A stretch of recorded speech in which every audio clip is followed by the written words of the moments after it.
Nah, Ibu Bapak, pada saat kita bertemu melalui virtual ini, saya berusaha untuk melihat angka atau data statistik untuk menunjukkan magnitude dari pandemi ini.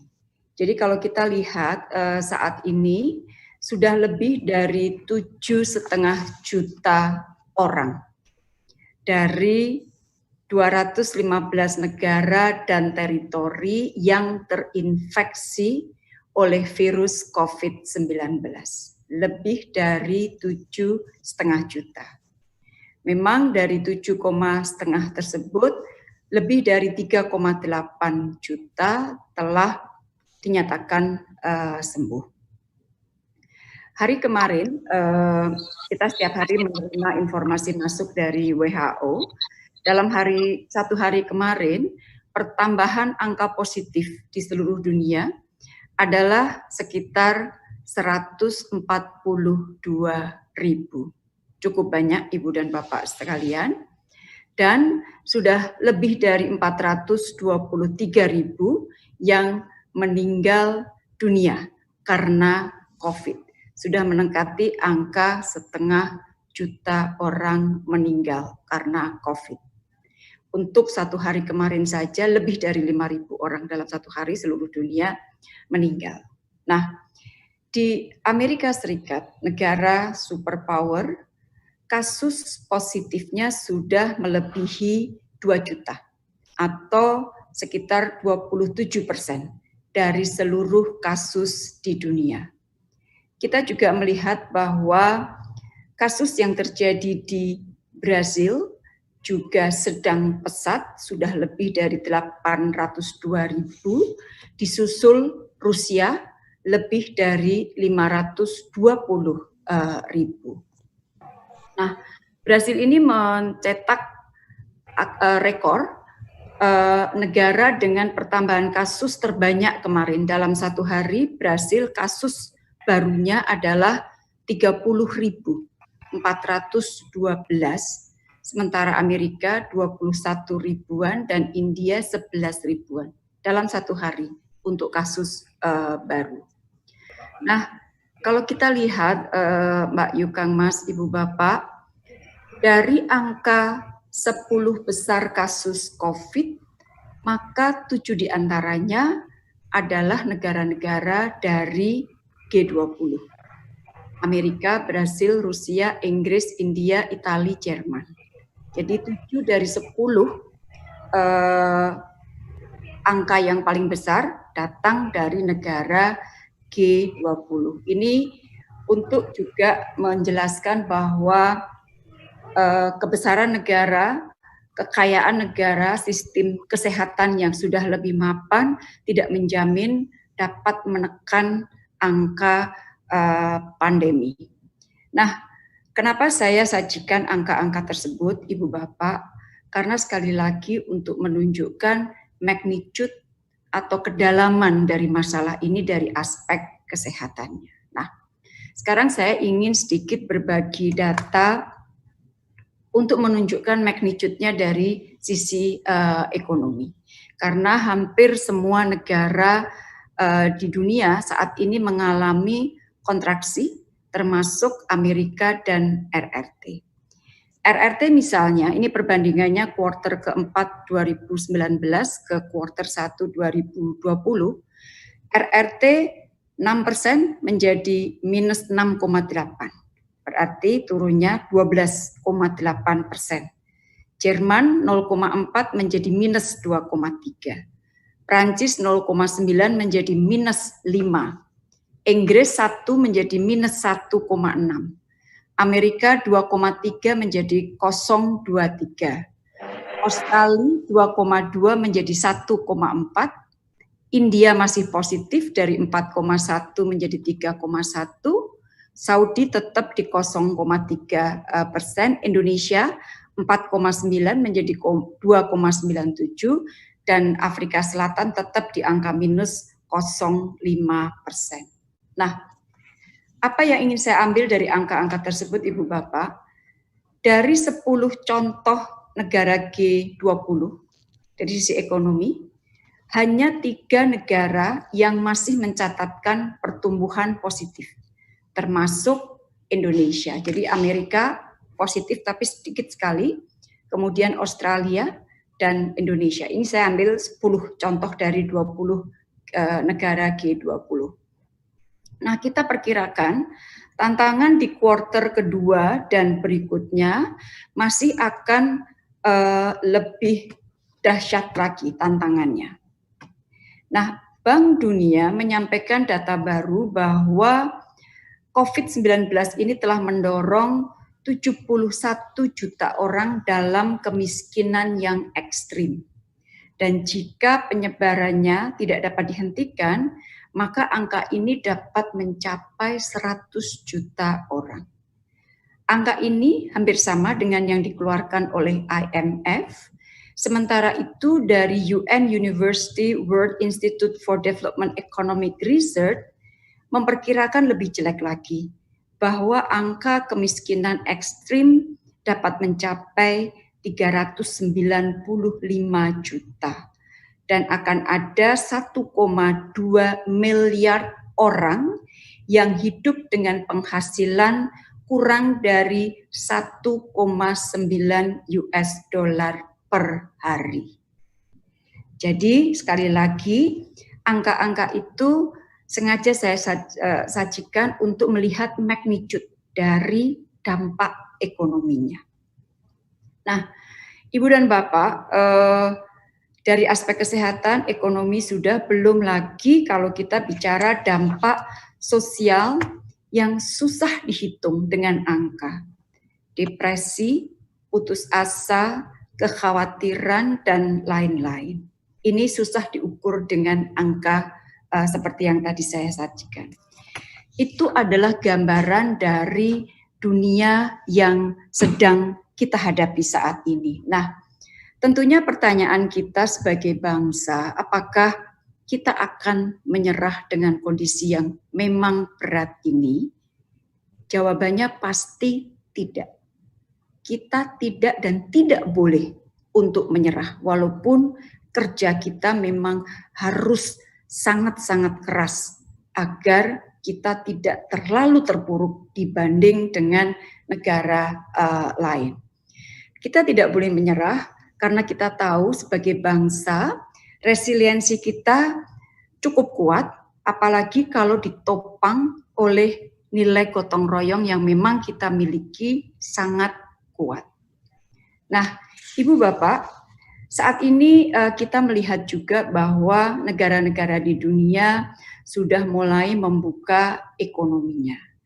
Tentunya pembukaan ini disertai dengan kehati-hatian dan menerapkan protokol kesehatan.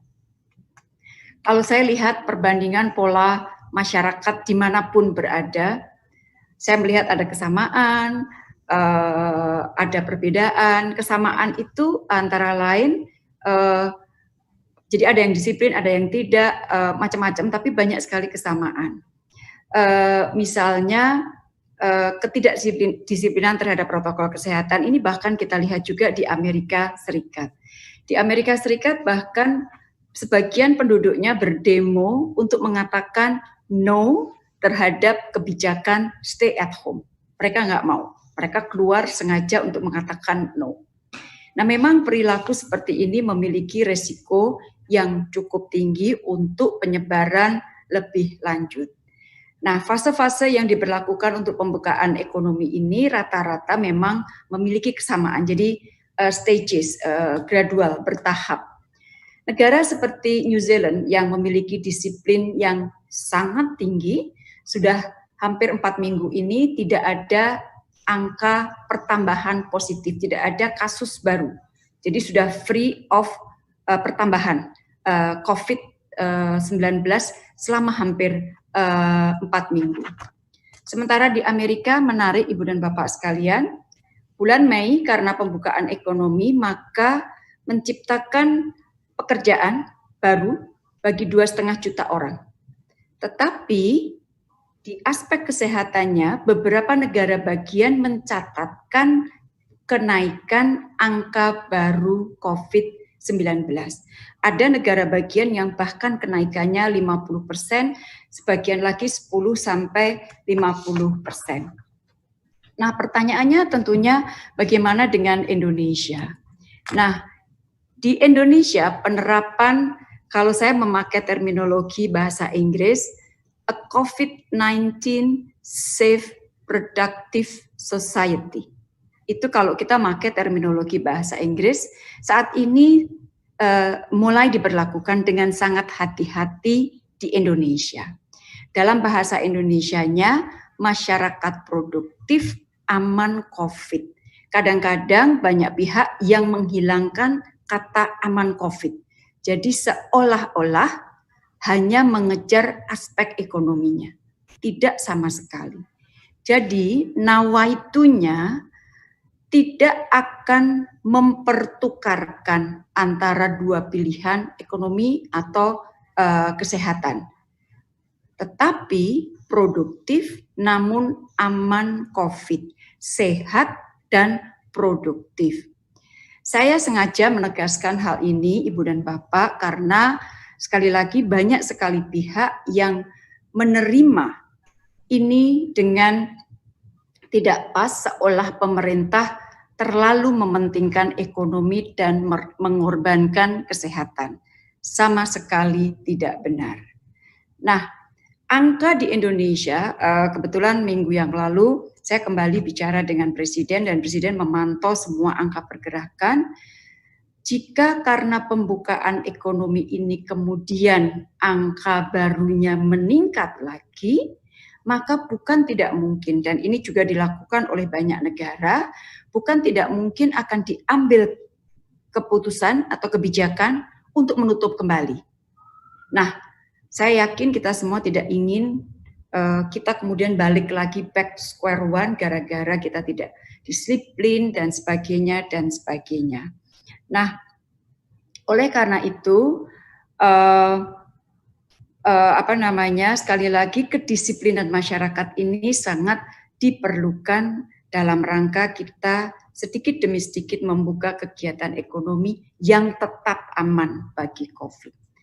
Nah, Ibu dan Bapak, banyak sekali pertanyaan yang diajukan ke saya mengenai kapan sih perbatasan kita kembali dibuka untuk orang asing, untuk warga negara asing. Saya selalu menjawab bahwa belum dapat memberikan waktu karena tentunya semuanya akan sangat tergantung situasi penyebaran COVID di Indonesia dan secara global trennya akan seperti apa. Nah, pintu masuk saat ini border kita hanya terbuka bagi WNI dan WNA, namun yang dikecualikan ada aturan Permenkumham nomor 11 2020 yang mengecualikan beberapa WNA, misalnya diplomat, pemegang kartu kitas dan sebagainya. Banyak sekali Ibu dan Bapak sekalian warga negara Indonesia yang harus pulang ke Indonesia selama pandemi karena mereka habis masa kontraknya atau pekerjaannya hilang dan lain-lain. Saya ambil beberapa contoh, misalnya di Malaysia. Per kemarin lebih dari 82.000 WNI yang sudah kembali ke Indonesia. Untuk anak buah kapal lebih dari 21.000. Sementara yang non-Malaysia dan non-ABK hampir 8.000 yang kembali yang berasal dari 47 negara. Jadi kalau di total jenderal, WNI yang sudah kembali ke Indonesia karena atau selama pandemi jumlahnya lebih dari 111.000 orang. Bukan angka yang kecil. Nah, kembali ke perbatasan, kalau kita melihat perbatasan negara lain juga belum ada yang sepenuhnya dibuka untuk kunjungan warga negara asing. Beberapa negara sekarang mulai membahas apa yang dinamakan business travel bubble, atau ada yang menyebut essential business travel bubble yang masih menyampingkan turis secara keseluruhan, secara umum. Jadi yang dipentingkan adalah kunjungan bisnis yang sangat esensial. Kenapa? Karena hampir semua negara sudah melihat saatnya roda ekonomi mulai digerakkan kembali sehingga downturn ekonomi tidak terus terjun bebas. Ada beberapa travel bubble yang sudah dimiliki oleh beberapa negara yang sudah pasti. 3 negara Baltik, Estonia, Lithuania, Latvia sudah membentuk travel bubble. Australia, New Zealand sedang membahasnya, belum diberlakukan. Korea dengan 10 destinasi di Tiongkok sudah mulai memberlakukan sekali lagi untuk bisnis travel bubble. Indonesia sendiri kita sedang membahas dengan beberapa negara, sekali lagi untuk bisnis, namun saya belum dapat menyampaikan karena pembicaraannya ini masih berlangsung terus. Nah, Ibu Bapak sebagai penutup, saya ingin menyampaikan sedikit mengenai vaksin. Karena sampai vaksin ditemukan, maka kecemasan kita masih akan terus. Jadi, saya sering mengatakan bahwa vaksin ini akan menjadi game changer, akan menjadi faktor yang akan menjadi penentu. Nah, beberapa negara saat ini banyak sekali yang mengembangkan vaksin, sudah ada yang uji klinis tahap 2, tahap 3, dan Indonesia sendiri sedang mengembangkan vaksin secara mandiri. Mudah-mudahan di paruh pertama tahun depan maksimal atau mudah-mudahan ada progres yang sangat signifikan di paruh kedua tahun ini. Tetapi intinya kita sekarang sedang membangun kemandirian untuk membuat vaksin.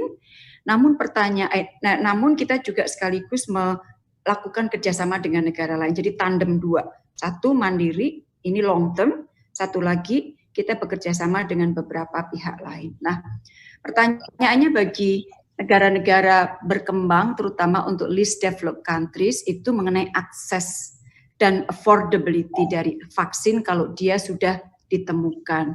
Dan Indonesia menjadi salah satu yang berada di paling depan untuk terus menyuarakan bahwa jika vaksin itu sudah ditemukan, maka accessibility dan affordability-nya harus diperoleh oleh semua negara. Jadi inilah keberpihakan kita kepada negara berkembang dan negara dengan income yang rendah. Karena sekali lagi vaksin akan menjadi game changer.